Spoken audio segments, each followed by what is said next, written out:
नया टॉपिक शुरू कर रहे हैं हम, खनिज संसाधन, है ना। खनिज संसाधन के अतिरिक्त आपको ऊर्जा संसाधन के बारे में भी है ना, जो हम पढ़ेंगे। हालांकि यहाँ टॉपिक नहीं दिया है शायद आपका, है ना, दिखाओ, पर्यावरण में दिया होगा ना, हो गया, इसी में दिया है आखिरी में, हाँ 2 जगह पे है ना, हाँ ठीक है, चलो खनिज और ऊर्जा संसाधन दोनों, ठीक है, ऊर्जा संकट भी इसी में दिया, ठीक है, कोई दिक्कत नहीं, बड़ा टॉपिक चला जाएगा। चलो खनिज संसाधन की बात कर रहे हैं, लेकिन खनिज संसाधन के पहले हम कुछ चीजों को समझे कि संसाधन आखिर होते क्या है। ठीक है, संसाधन की बात करते हैं हम। रिसोर्स क्या होता है ना, 2 चीजें हमेशा ध्यान में रखना है, एक साधन क्या होता है और दूसरा संसाधन क्या होता है, दोनों चीजों में अंतर करना है ना। क्या होता है सोर्स और क्या होता है रिसोर्स, इन दोनों चीजों को समझो। देखिए, संसाधन प्रकृति के द्वारा दी हुई वो सभी वस्तुएं हैं जिनसे मानवीय आवश्यकताओं की पूर्ति होती है, जिनसे मानव जीवन होता है वो सरलता से चलता है, या जो भी जैविक जगत है वो संचालित होता है, उसे हम क्या कहते हैं, संसाधन कहते हैं। क्या कहते हैं, संसाधन कहते हैं। तो प्रकृति प्रदत्त हुई समस्त वस्तुएं जो मानवीय आवश्यकताओं की पूर्ति करती हो, उन्हें हम क्या कहते हैं, संसाधन। इसका कहने का तात्पर्य है कि संसाधन के बिना जो है वह हमारा जीवन संभव नहीं है। हम संपूर्ण जीवन किस पर आश्रित है, संसाधनों पर। संसाधनों के कई प्रकार हो सकते हैं, जैविक संसाधन हो सकते हैं और अजैविक संसाधन हो सकते हैं। जैविक संसाधनों की बात कर रहे हैं तो हमारे यहाँ पेड़ पौधे हैं, जानवर है या नहीं है, है। अजैविक संसाधनों की बात करें तो मृदा है, ठीक है, हवा है, पानी है, ये सारे क्या है, अजैविक संसाधन है।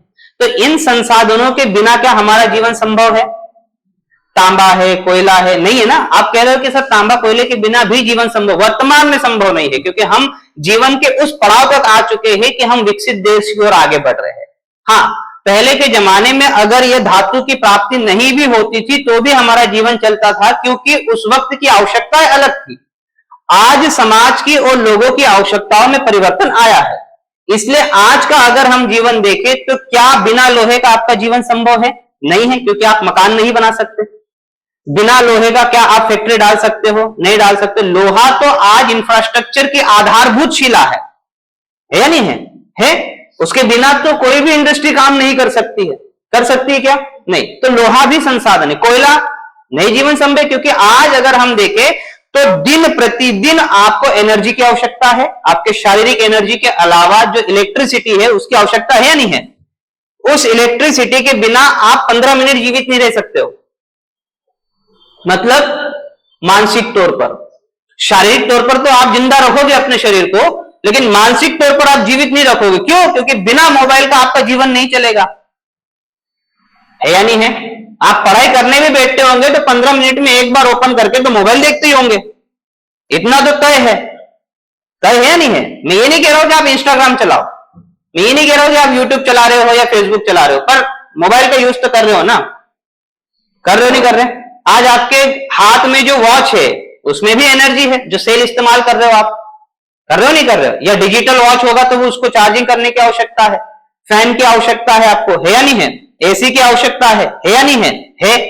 तो बिना एनर्जी का तो आपका जीवन संभव ही नहीं है। तो वो ऊर्जा कहां से आ रही है। आज अगर हम भारत की बात करें या विश्व की बात करें या मध्य प्रदेश की बात करें, मैं तीनों से, है ना, मध्य प्रदेश से लेकर भारत और भारत से लेकर विश्व की बात करूं तो 2/3 जो इलेक्ट्रिसिटी का उत्पादन हो रहा है वो कोयले के आधार पर हो रहा है। हो रहा है नहीं हो रहा है, हो रहा है। पेट्रोलियम के बिना क्या आपका जीवन संभव है अभी, नहीं ना, नहीं है। तो ये सारे संसाधन हैं जो आपकी मानवीय आवश्यकताओं की पूर्ति कर रहे हैं और मानव के जीवन को सरलता से संचालित करने के लिए अनिवार्य होते हैं। उन्हें हम क्या कहते हैं, संसाधन। इसके बिना जीवन संभव नहीं है। जब तक कोई भी जैविक जगत संसाधनों का उपभोग नहीं करेगा तब तक उसका जीवन आगे नहीं चलेगा। आप कहोगे कि भैया हम मृदा को जो है वो वैसे रहने दे, है ना, खराब हो जाएगी तो हम उस पर उत्पादन नहीं लेते, चलेगा क्या, नहीं। अरे भैया, है ना, हमारे वातावरण में हम कार्बन डाइऑक्साइड छोड़ रहे तो इससे अच्छा है कि हम ऑक्सीजन ही ना ले, चलेगा। पानी खत्म हो जाएगा भविष्य में, हम पानी ही नहीं पीते, चलेगा नहीं। तो संसाधनों का दोहन तो अनिवार्य है, ये तो जरूरी है, लेकिन उसका दोहन किस प्रकार से करना है ये हमें समझना है। आया समझ में? अगर हम मृदा का उपयोग कर रहे हैं तो मृदा की उर्वरता को बनाए रखना भी हमारा दायित्व है। अगर हम स्वच्छ वायु को अगर ले रहे हैं तो वायु को प्रदूषित ना करना भी हमारी जिम्मेदारी है, यह हमें देखना है। इस प्रकार से जो है वो जीवन जो है आगे की ओर बढ़ेगा और हम सतत विकास की अवधारणा को जो है वो साकार करेंगे। आज सतत विकास की अवधारणा को हम क्यों ज्यादा जोर दे रहे, क्यों तवज्जो दे रहे? हमने सतत कृषि को पढ़ा ना, सतत कृषि को पढ़ा था ना। फिर सस्टेनेबल फार्मिंग क्या होती है, सस्टेनेबल डेवलपमेंट क्या होता है, मैंने बताया भी था कि पर्यावरण को मद्देनजर रखते हुए हमें आगे आने वाली पीढ़ी को भी ध्यान में रखना है और वर्तमान में संसाधनों का इष्टतम प्रयोग करना है, उचित प्रयोग करना है, उसका यूटिलाइजेशन सही तरीके से करना है। उसी को तो कहते हैं सस्टेनेबल। सस्टेनेबल, सस्टेन का अर्थ क्या होता है? लंबा जीवन चलना। केवल हमारा नहीं है, हमारे आने वाली पीढ़ी भी है, इसको कहा जाता है सस्टेन। सतत, सतत का अर्थ होता है कंटिन्यूटी। अगर हम नॉर्मल है ना, क्या बोलते हैं उसको, बेसिक तौर पर अगर हम उसे समझे सतत की अवधारणा को, तो ये होता है। तो लंबा कौन जगेगा, लंबा कौन चलेगा? जो आज अच्छी तरीके से चीजों को समझ रहा होगा। समझ रहा होगा, समझ रहा होगा, समझ रहा होगा। जैसे विराट कोहली की अगर हम बात करें तो विराट कोहली क्या है, सचिन तेंदुलकर क्या था? सही नहीं सही? देखो, जो 20 गेंदों में 100 रन मार के चला गया, जो 25 गेंदों में 50 रन मार के चला गया, उनका जीवन काल थोड़े समय के लिए होता है। वो आएंगे 25 मैच खेल के जो है रिटायर हो जाएंगे। सतत वही चलेगा जो है ना, मतलब समझ रहे हो मैं क्या कहना चाह रहा हूं, जो अच्छी तरीके से खेलना जानता हूं, उन्हें पता है कि मुझे अभी रन बनाने की आवश्यकता नहीं है ज्यादा, लेकिन मैं लंबी पारी खेलूं ताकि जीत सुनिश्चित हो जाए। ये होता है, कम बनाओ और आखिरी तक टिको। तो इसी प्रकार से संसाधनों का उपयोग करना है। तो संसाधन के बिना क्या हमारा जीवन संभव है? नहीं है। तो फिर साधन क्या होते हैं, सोर्स क्या होते हैं? साधन हमारे जीवन को सुचारित रूप से चलाने के लिए याद रखना है ना। ये साधन की अगर मैं बात कर रहा हूं तो यह सहायक है। क्या है? सहायक होते हैं। ये आपके जीवन को थोड़ा बेहतर करना जानते हैं। ऐसा नहीं है कि साधन के बिना आपका जीवन संभव नहीं है, साधन के बिना जीवन संभव है, किंतु साधनों की आवश्यकता आपके कार्य को आसान करने के लिए है। जैसे अगर मैं कहूं कि ये टेबल आपके पास ना हो तो क्या आप पढ़ाई नहीं कर पाओगे? कर पाएंगे ना, पक्का ना। तो टेबल आपके लिए क्या हो गया? साधन। इसने आपके बैठने की व्यवस्था थोड़ी अच्छी कर दी। आया समझ में? ये पंखे अगर मैं बंद कर दूं तो क्या आप पढ़ नहीं पाओगे? पढ़ पाएंगे। लेकिन क्या किया इसने? थोड़ी ठंडी राहत दी, हाँ हम अच्छी तरीके से पढ़ सकते। लेकिन क्या इनके बिना जीवन संभव नहीं है? संभव है। हवा के बिना संभव है? हवा क्या है? संसाधन है। आया समझ में? साधन सहायक होते। क्या मैं ये पेन नहीं भी रखूं तो भी अब तक का लेक्चर तो आपको समझ में आया होगा ना? अगर मैं ये नहीं भी लिखता साधन और संसाधन तो क्या मेरा लेक्चर आपको समझ में नहीं आता? क्या मौखिक शिक्षा शिक्षा नहीं है? जरूरी है मैं चित्र दिखाऊंगा तो ही आपको पता चलेगा कि ये भैया फेल्सपार है, क्या है, ये है। अब नहीं भी बताओ तो क्या आप नहीं समझ पाओगे? समझ जाएंगे ना। तो फिर ये बोर्ड क्या है? ये साधन मात्र है। पेन क्या है? साधन मात्र है। आया समझ में? तो ये साधन है। पैसा क्या है? साधन है। पैसों से आप संसाधन खरीदते हो। आया समझ में? लेकिन पैसा नहीं था तो क्या वस्तु विनिमय नहीं होता था? होता था, बिल्कुल होता था। और आज भी अगर पैसा ना हो तो वस्तु विनिमय होगा? होगा ही नहीं होगा? होगा। लेकिन अर्थव्यवस्था को बनाने के लिए मुद्रा को केंद्र में रखना अनिवार्य है। वो आपके अर्थव्यवस्था को चलाने के लिए है ना, या सुचारू रूप से चलाने के लिए अनिवार्य बन चुका है। अब आया समझ में? तो साधन और संसाधन को समझा। अब संसाधन हमारे पास कितने प्रकार के हैं? मुख्यतः हम उसे दो प्रकार में बांटते हैं। एक खनिज संसाधन और दूसरा है शक्ति संसाधन। क्या है? शक्ति संसाधन। शक्ति संसाधन वे संसाधन होते हैं जिनसे मशीनरी को चलाया जाता है।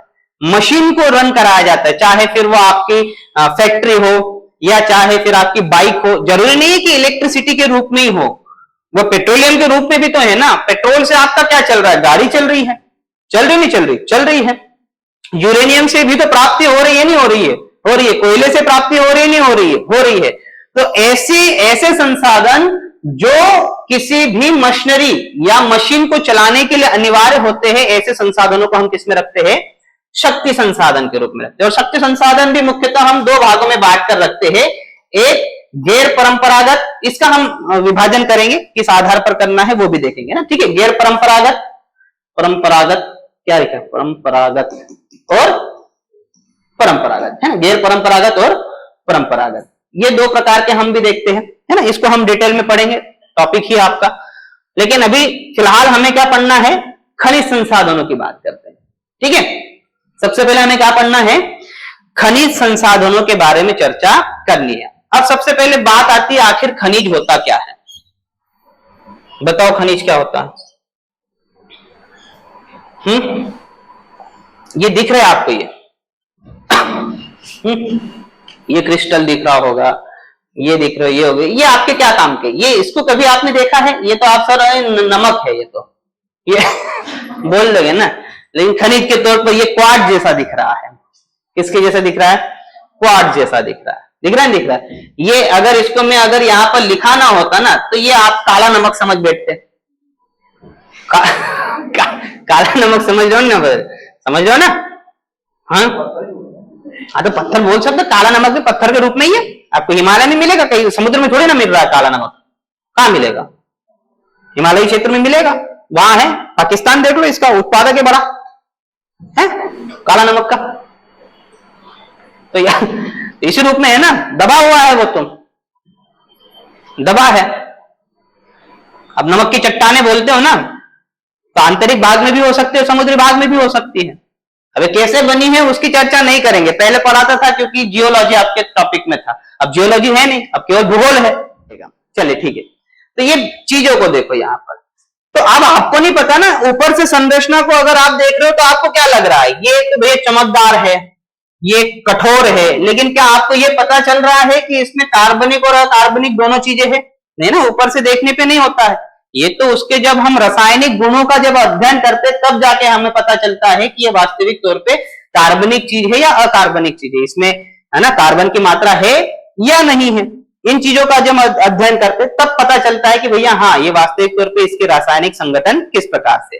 तो खनिज हमारे क्रस्ट में, कहां पर, हमारे क्रस्ट में, यानी कि भूपर्पटी में पाया जाने वाला ऐसा पदार्थ जो कार्बनिक और अकार्बनिक दोनों हो सकते हैं, जिसकी एक निश्चित रासायनिक संगठन होगा, परमाणु संरचना होगी और कुछ फिजिकल प्रॉपर्टीज भी होगी, भौतिक विशेषताएं भी होगी, उसे हम क्या कहते हैं, खनिज कहते हैं। और ये खनिज क्या होता है, खनिज कई सारे तत्वों एवं यौगिकों से और मिश्रणों से मिलकर बना होता है। आया समझ में? क्योंकि मैं अगर ये कहूं कि इसमें केवल और केवल सिलिका है तो संभव नहीं है, सिलिका के अलावा भी कुछ चीजें होगी, है ना। तो खनिज पदार्थ क्या होते, खनिज पदार्थ कार्बनिक और अकार्बनिक दोनों ही प्रकार के हो सकते हैं, जिसके कुछ रासायनिक और भौतिक विशेषताएं भी हो, ठीक है ना। यह क्या होगा, यह कई सारे तत्व एवं यौगिकों से मिलकर बना होता है। तो भाई तत्व और यौगिकों से मिलकर बना है, तभी तो इस खनिज से हम तत्व निकालेंगे ना, निकालेंगे निकालेंगे। तो इसी को हम क्या कहते हैं, खनिज कहते हैं। क्या कहते हैं, खनिज। और बिना किसी मानवीय हस्तक्षेप के प्राकृतिक प्रक्रियाओं द्वारा निर्मित होते हैं। ऐसा तो है नहीं कि आप बनाने कल बैठ जाओ तो बन जाएगा, नहीं ना। ये तो इसको बनने के लिए लाखों सालों की प्रक्रिया चलती है। तो ये प्रक्रिया तो हमने तो कहीं की नहीं होगी ना। आप बोलोगे कि भैया पेट्रोलियम बनाने के लिए हम ही थे वहां पर दबाव डाल रहे थे हम पैरों से, और वहां पर कीड़े मकोड़े मर गए और कल परसों में जो है पेट्रोलियम निकल के आ गया, 1 लीटर पेट्रोल निकल गया। ऐसा तो नहीं होगा ना। ये लाखों सालों की प्रक्रिया है ना, प्रकृति अपने आप में करती है। जीवाश्म ईंधन, अब जीवाश्म बनने की भी एक अपनी प्रक्रिया है ना। जीवाश्म को यदि ऑक्सीजन मिल गया तो फिर जीव को यदि ऑक्सीजन मिल गया तो फिर अपघटन हो जाएगा। अपघटन समझते हो नहीं समझते हो? जीवन में अपघटन की प्रक्रिया का अर्थ होता है टूटने की प्रक्रिया या जलने की प्रक्रिया। क्या सामान्य भाषा में अगर हम बोले कि अगर अपघटन हो रहा है तो चीजें वहां पर जल रही है, लेकिन हम बोलते नहीं है, है ना। अपघटन का सामान्य सा अर्थ होता है, और जलने के लिए एक चीज की आवश्यकता होती है, किसकी? बिना ऑक्सीजन के जल पाएगा नहीं। देखो ये समझे आप, खनिज संसाधन क्या होते हैं, किस प्रकार के होते हैं, अभी देखेंगे प्रकार उसके भी। लेकिन खनिजों के बारे में एक और चीज समझो। अगर मैंने क्या कहा कि हम ये मान लिया जाए कि एक क्रस्ट है, पृथ्वी का ये क्रस्ट है, 0 से 32 किलोमीटर हम औसतन गहराई देखते हैं हमारी पृथ्वी की, इसे हम क्या नाम देते हैं? भूपर्पटी नाम देते हैं। तो ये खनिज संसाधनों की प्राप्ति यहीं पर होगी, इसी क्षेत्र में होगी। कहां पर होगी? इसी क्षेत्र में होगी। हम इसके नीचे खुदाई कर भी नहीं सकते, और जाएंगे भी तो इतना वहां पर ऑक्सीजन मिलेगा भी नहीं, और हम खोद भी नहीं पाएंगे। हमने अधिकतम गहराई जो है वह, है ना, रूस के कोला प्रायद्वीप में की है, जो लगभग 12 किलोमीटर तक गहरा है। इसके बाद उसकी खनन विधि को जो है वह बंद कर दिया गया। क्यों बंद कर दिया गया? क्योंकि कई लोगों की मृत्यु भी हो चुकी थी, वहां तक पहुंचने के लिए जो है ऑक्सीजन की प्राप्ति भी नहीं होती, तो हम इतना गहराई तक जा ही नहीं सकते। तो हमें जो भी संसाधन प्राप्त होंगे वो कहां प्राप्त होंगे? भूपर्पटी में। इसीलिए तो मैंने यहां पर एक शब्द जोड़ा आपको परिभाषा में, प्राकृतिक रूप से पहले मैंने एक शब्द जोड़ा था यहां पर भूपर्पटी में। कहां पर? भूपर्पटी, क्रस्ट में। क्रस्ट में पाया जाने वाला, प्राकृतिक रूप से बनने वाला कार्बनिक और अकार्बनिक के संयोग से, उसे हम क्या कहते हैं? खनिज कहते हैं। अब अगर हमारी क्रस्ट की अगर हम बात करें तो इस क्रस्ट में याद रखना है 2000 से भी ज्यादा खनिजों की संख्या है। कितनी है? 2000 से भी अधिक खनिजों की संख्या है। अभी भी चलेगा, आगे मिलते रहेंगे। नहीं पता है हमें कहां पर क्या है, क्योंकि हमें पूरे क्रस्ट के बारे में तो जानकारी है नहीं ना, तो वह आगे पता चलती जाएगी। इसलिए यह कहना कि भी 2000 ही है, फिर वो गलत पड़ा रहा है, क्योंकि निश्चित ही नहीं है ना। आगे अनेक प्रकार के खनिज हमें प्राप्त हो सकते हैं। भाई हम ये कहे कि भाई हमारा यूनिवर्स इतना ही है, जानकारी है क्या हमें? हो सकता है, क्योंकि अभी तक हमें फिलहाल उतनी ही जानकारी है। आया समझ में? तो अगर हम बात करें कि हमारे क्रस्ट में 2000 से अधिक खनिजों की संख्या है, लेकिन अधिकांशतः जब हमने अध्ययन किया क्रस्ट का, तो उनमें इन 2000 में से अधिकांश जो क्रस्ट है वो 24 प्रमुख खनिजों से मिलकर बना है। कितने?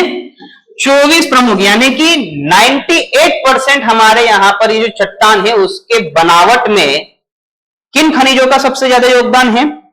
24 खनिजों का। इन 24 खनिजों को ही चट्टान निर्माता खनिज कहा जाता है, क्योंकि खनिजों से मिलकर ही तो चट्टान बनेगी ना। यही खनिज आपस में मिलेंगे तो क्या बनाएंगे? चट्टान। खनिज किससे बना है? तत्व से।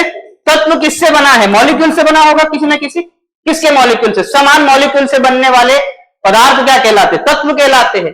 भाई एल्यूमिनियम है तो एल्यूमिनियम में क्या दूसरा पदार्थ मिलेगा क्या? दूसरा तत्व मिलेगा क्या? नहीं ना। अब मिल सकता है, लेकिन फिर वो क्या बन गया?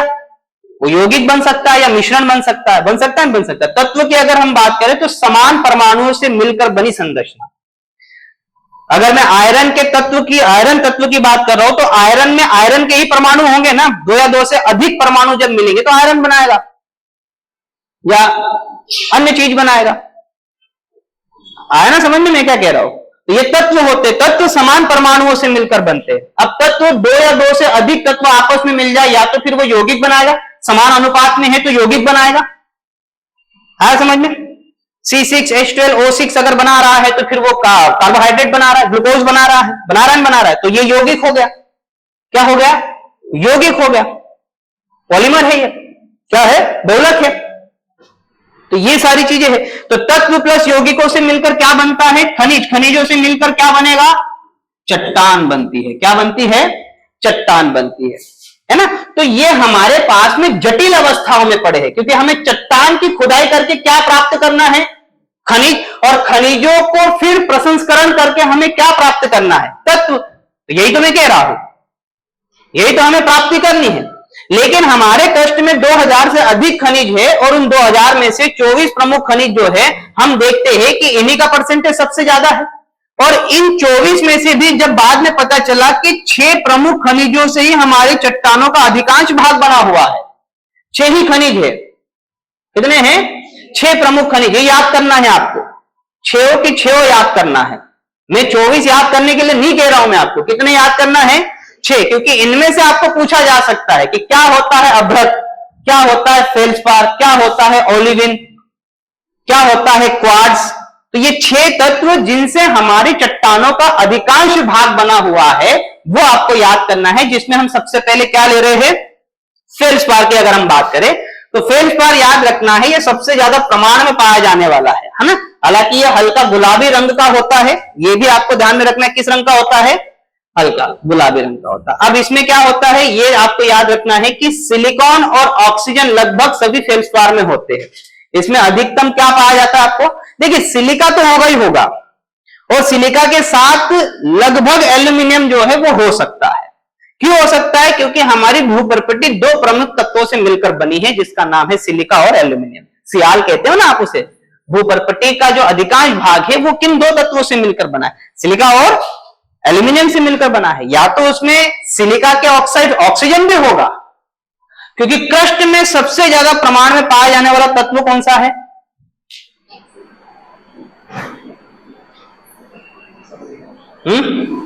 इसीलिए मैं ना सिलेबस जब बना था ना तभी मुझे गुस्सा आ गया था कि ये भूगोल का सिलेबस बना रहे हैं कि क्या बना रहे हैं।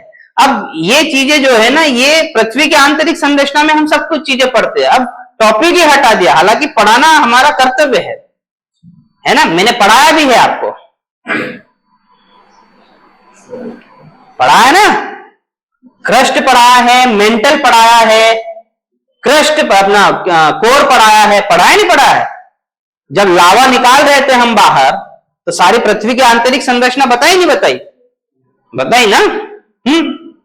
तो ये टॉपिक उन्होंने डालना था, कितने इंपॉर्टेंट टॉपिक है, सिलेबस में डालते नहीं, अब क्या करें, जान दो। चलो ठीक है, तो हमारा क्रस्ट जो है, तो इसमें सिलिका के ऑक्साइड्स मिल सकते हैं या एल्यूमिनियम के ऑक्साइड मिल सकते हैं, या दोनों मिलकर भी मिल सकते हैं, बन सकते हैं, बन सकते हैं। मैंने कहा ना, तत्व भी हो सकता है, यौगिक भी हो सकता है, मिश्रण भी हो सकता है, कुछ भी हो सकता है। इनसे मिलकर आपके खनिज बनेंगे और खनिजों से फिर मिलकर चट्टाने बनेंगी। कई सारे खनिज आपस में मिलकर क्या बनाते हैं, चट्टान बनाते हैं।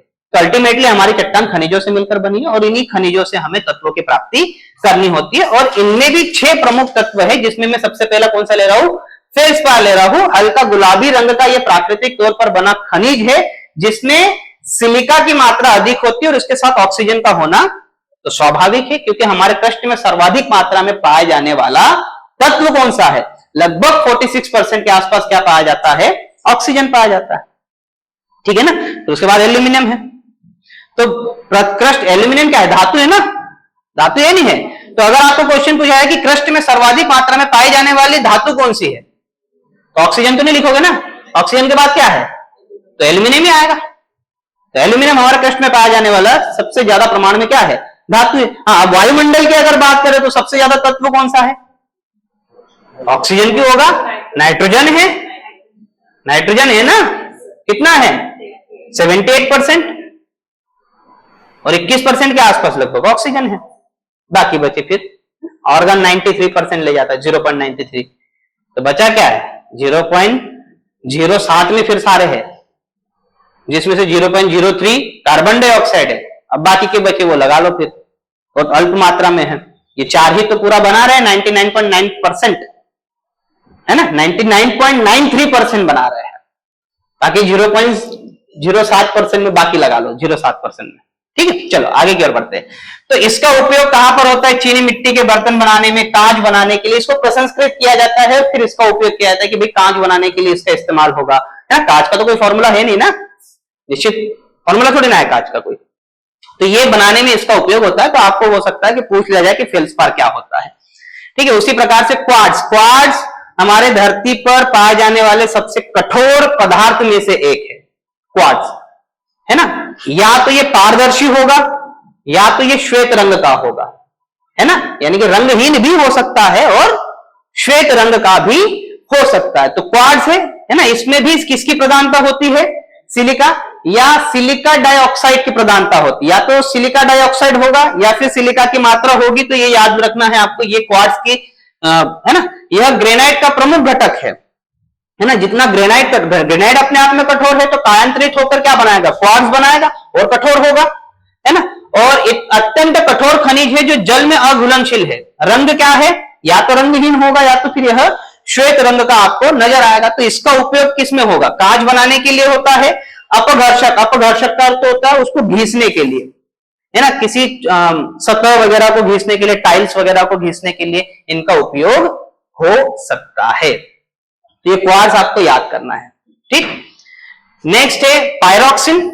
पायरोक्सिन का भी याद रखना है, ये भी एक काले पत्थर के रूप में आपको, है ना, काला हो सकता है, ग्रे कलर का हो सकता है, इन पत्थर के रूप में आपको यह दिख सकता है। इसका प्रयोग याद रखना है, इसका चूर्ण बनाकर सतह को खुरदुरा बनाने के लिए किया जाता है, जैसे सफाई के लिए भी किया जाता है। जैसे आप गए हो कि भाई आपके घर में घर का काम चलता होगा, तो कभी देखा है कभी टाइल्स को वो क्लीन करता है, एक प्लेट होती है जिसके माध्यम से वो क्लीन करता है, सफाई करता है, करता नहीं करता? देखो एसी भी क्लीन करता है। ये तो ठीक है, ये मशीन के द्वारा किया जा रहा है। इसमें ये क्या भरा हुआ है? ये पायरोक्सिन भरा हुआ है, जो इसको, है ना, चिकना कर रहा है या खुरदुरा कर रहा है या सफाई करने के लिए बोलते, तो इसका उपयोग इसमें होता है, जिसको हम क्या कहते हैं? अपघर्षण ब्लास्टिंग। ब्लास्ट करते हैं उस पर घिसने के लिए, तो उसे क्या कहा जाता है? अपघर्षण ब्लास्टिंग के रूप में हम जानते हैं। तो इसका उपयोग वहां पर हो सकता है, ठीक। कई सारे, है ना, कांच के उद्योगों में होता है, तो कांच के उद्योगों में भी इसका उपयोग पायरोक्सिन का होता है। एम्फीबोल। एम्फीबोल का याद रखना है, इसमें हम इसे अगर बात करें तो सिलिका, एल्यूमिनियम, कैल्शियम, लोहा आदि इसमें पाए जाते हैं। मैंने कहा तो मुख्य तौर पर याद रखना है, सिलिका, एल्यूमिनियम के ऑक्साइड इसमें पाए जाते हैं, किसमें? पायरोक्सिन में पाए जाते हैं। और इसका उपयोग जो है वह एस्बेस्टस उद्योग में किया जाता है, जिसमें इंसुलेशन यानी कि तापरोधी के कारण, याद रखना है, जहां पर ताप को आपको कंट्रोल करना होता है वहां पर इसका उपयोग किया जा सकता है। मशीनरी बनाने में, ठीक है, ऑटोमेटिव पार्ट्स के निर्माण में, अग्निरोधक वस्त्र बनाने में, मैंने कहा ना, जहां पर आपको, है ना, हीट को रोकने की आवश्यकता होगी वहां पर इसका उपयोग आप कर सकते हो। आप कहते हो ना एस्बेस्टस, हम आगे पढ़ेंगे एस्बेस्टस के बारे में आगे, ठीक है। अग्निरोधक के रूप में हम इसका उपयोग ज्यादातर करते हैं, तो इसमें एम्फीबोल का उपयोग किया जाता है। उसी प्रकार से अभ्रक। अभ्रक भी हीट का कुचालक है, माइका जिसे आप कहते हो। तो इलेक्ट्रिक के क्षेत्र में, यानी कि विद्युत के क्षेत्र में जो है इसका सबसे ज्यादा उपयोग होता है। जैसे पंखे वगैरह की ये जो वाइंडिंग वगैरह आपने देखी होगी, तो इसके बीच में अभ्रक की एक छड़ डाली जाती है, जिससे हीट और इलेक्ट्रिसिटी ट्रांसफर न हो पाए, ठीक है। तो विद्युत का कुचालक है। यह पोटेशियम, एल्यूमिनियम, मैग्नीशियम, सिलिका आदि से बना होता है और ये आग्नेय तथा रूपांतरित दोनों ही प्रकार की चट्टानों में पाया जाता है। इसका उपयोग विद्युत उपकरणों में किया जाता है। और अंतिम है ओलिविन, है ना। इसके मुख्य तत्व मैग्नीशियम है, ठीक है। क्या है? मैग्नीशियम है। लोहा और सिलिका होते हैं और यह प्रायः बेसाल्टिक शैलों में पाया जाता है। सामान्यतः हरे रंग का होता है, जिसका उपयोग आभूषणों को क्लीन करने के लिए, उसको घिसने के लिए, उसको तराशने के लिए इसका उपयोग ज्यादा किया जाता है। तो ये खनिज है, ये अपने आप में शुद्ध फॉर्म में नहीं है, इनसे हमें कई तत्वों की प्राप्ति हो सकती है। क्योंकि आप देखो ना, इसमें क्या है? लोहा है, सिलिका है, मैग्नीशियम है, एल्यूमिनियम है, तो इनकी प्राप्ति इनसे हो सकती है, हो सकती है, हो सकती है। तो अभी तक आपने कितनी चीजें पढ़ी? आपने संसाधन क्या होते हैं, संसाधन कितने प्रकार के हैं, ये हमने देखा, ठीक है। खनिज संसाधनों, शक्ति संसाधनों के रूप में देखें। शक्ति संसाधनों का एक बड़ा टॉपिक है जो हम बाद में देखेंगे। अभी फिलहाल हम खनिज संसाधन को देख रहे। खनिज क्या होते हैं ये पता चल गया, है ना। खनिज किससे बने होते हैं ये पता चल गया। खनिज कितने पाए जाते हैं हमारी चट्टानों में ये पता चला। मुख्य खनिज किसे कहते हैं ये पता चला, है ना। चट्टान निर्माता खनिज कितने होते हैं? 24 होते हैं, उनमें भी 6 सबसे प्रमुख होते हैं, जिन 6 की चर्चा मैंने आपको यहां पर कर दी है। लेकिन क्या इन खनिजों से तत्वों की जो मैं प्राप्ति की बात कर रहा हूं, ये तत्व ऐसे ही मिल जाएंगे क्या? नहीं मिलेंगे। इनके लिए एक प्रक्रिया होती है, क्योंकि हमारे चट्टाने जो है, आप कहीं पर भी जाओ ना, आप यहां नीचे उतरोगे तो चट्टान ही मिलेगी आपको रोड पे। ये चट्टान पर ही तो बनाया ना रोड, हवा में तो नहीं बनाया ना। अब ये चट्टान है, चट्टान किससे बनी है? खनिजों से। तो फिर आप भी बोलोगे चलो खुदाई कर देते हैं, ओलिविन निकाल लेते हैं, हम लोहा निकाल लेते हैं यहां से, हैं, एल्यूमिनियम निकाल लेते हैं, नहीं ना। एक निश्चित क्षेत्र में जाते हो ना आप, जहां पर आपको, भाई आप भरवेली जाओगे तो क्या मिलेगा आपको? तांबा मिलेगा। महाराजखंड जाओगे तो भरवेली में तांबा मिलेगा। देखो ये ऐसे करते यार, मैंगनीज मिलेगा। और महाराजखंड में जाओगे तो तांबा मिलेगा, मिलेगा नहीं मिलेगा। भागेन नदी घाटी में जाओगे तो क्या मिलेगा? हीरा मिलेगा। सोहागपुर क्षेत्र में जाओगे तो क्या मिलेगा? कोयला मिलेगा, मिलेगा नहीं मिलेगा। बैतूल में जाओगे तो क्या मिलेगा? ग्रेफाइट मिलेगा, मिलेगा नहीं मिलेगा, मिलेगा। तो है ना, झाबुआ में जाओगे क्या मिलेगा? एस्बेस्टस मिलेगा, मिलेगा इन मिलेगा मिलेगा। ये क्षेत्र आपने कैसे निर्धारित किए? वहां पर आपको पता चला ना, आपने सुदूर संवेदन तकनीक से पता किया कि भैया यहाँ पर हो सकता है, अभी फिलहाल के लिए हो सकता है ना, हो सकता है। आपने तांबा वहां पर देखा, आपने कहा कि भैया बालाघाट वगैरह के क्षेत्र में जो है वो देखते हैं कि लोहा भी मिलता है, जबलपुर के क्षेत्र में लोहा है, लोहा है इसके वहां पर प्राप्ति होती है, प्राप्ति होती है प्राप्ति होती है। लोह के पीछे आपने क्या शब्द लगाया? अयस्क शब्द लगाया, ठीक है ना। ये तो मिनरल्स है। इन मिनरल से आपको क्या निकालना है? इस मिनरल से आपको ओर निकालना है, ओर को देखना है। फिर ओर से क्या निकालोगे आप? उस ओर से फिर आप निकालोगे एलिमेंट्स, तत्व जिसके आपको प्राप्ति करनी है। मतलब सारे जो खनिज आपको दिए हैं, हर खनिज में आपको ये तत्व मिल जाए ऐसी संभावना बड़ी कम है। हो गए तो सही, लेकिन उसको निकालना बड़ा कठिन काम है। काम है या नहीं है? कठिन काम है। जब आपको पता है कि यहां पर खुदाई करने का, जैसे मैंने बोल दिया आपको कि भाई सोन नदी घाटी में जो है वह गोल्ड प्लेसर मिलते हैं। सोन नदी घाटी में अगर हम देखें, या स्वर्ण रेखा नदी जो है हम उसमें देखें, तो इसमें गोल्ड के प्लेसर है। तो फिर सारे लोग वहां पर जाओ रेत में से गोल्ड निकालना चालू कर दे। अगर हम हर खनिज में से तत्व निकाले, अरे भाई निकालने में अगर हम 2 रुपए की चीज निकाल रहे हैं और उसके लिए हम 50 रुपए खर्च कर रहे हैं, तो क्यों निकाल रहे हो आप उसे? काहे निकाल रहे हो? उसका कोई आर्थिक महत्व है नहीं है ना, तो छोड़ो ना उस खनिज को। है पता है वहां पे खनिज है, लेकिन उसका कोई आर्थिक मोल नहीं है। वो आपकी अर्थव्यवस्था में ऐसा कोई बड़ा है ना, जीडीपी में कोई ग्रोथ नहीं कर रहा है, बल्कि जीडीपी को और खा रहा है। क्यों? क्योंकि आपका एक्स्ट्रा पैसा लग रहा है, एफर्ट लग रहा है। पैसा तो लगा ही लगा, आपकी शक्ति, क्योंकि आप भी तो इस सृष्टि में मजदूर हो ना। सृष्टि के लिए आप कौन हो? मजदूर हो, किराएदार हो भैया। मालिक कौन है? प्रकृति है। तो आपकी भी तो शक्ति जो है वो व्यर्थ गई। तो इसलिए याद रखना है, खनिजों से किसकी प्राप्ति की जाती है? अयस्कों की जाती है। अब अयस्क क्या है? अयस्क वे खनिज है जिनमें कोई ना कोई धातु निहित होगी, कोई ना कोई ऐसा खनिज तत्व निहित होगा जिसका कोई आर्थिक मूल्य होगा, जो हमारी अर्थव्यवस्था में एक बड़ी महत्वपूर्ण भूमिका निभा रहा होगा। आया समझ में? तो तत्वों की प्राप्ति खनिजों से की जाती है या अयस्कों से की जाती है? अयस्कों से की जाती है। और अयस्क खनिज है या नहीं है? तो फिर सही है ना, मैंने दोनों ही शब्द से बराबर बोला। अब समझो चीजों को। जो तत्व होते हैं, ऐसे खनिज जिनसे तत्वों की प्राप्ति की जाती है, वो क्या होता है? अयस्क। लेकिन प्रत्येक खनिज अयस्क नहीं हो सकता है। वे ही खनिज अयस्क कहलाएंगे जिनका कोई आर्थिक मूल्य होगा। क्या होगा? आर्थिक मूल्य होगा और आर्थिक इसका महत्व होगा। उसी को हम क्या कहते हैं? अयस्क। जिसे आप क्या कहते हो? और कहते हो। क्या कहते हो? और कहते हो। समझ में आया?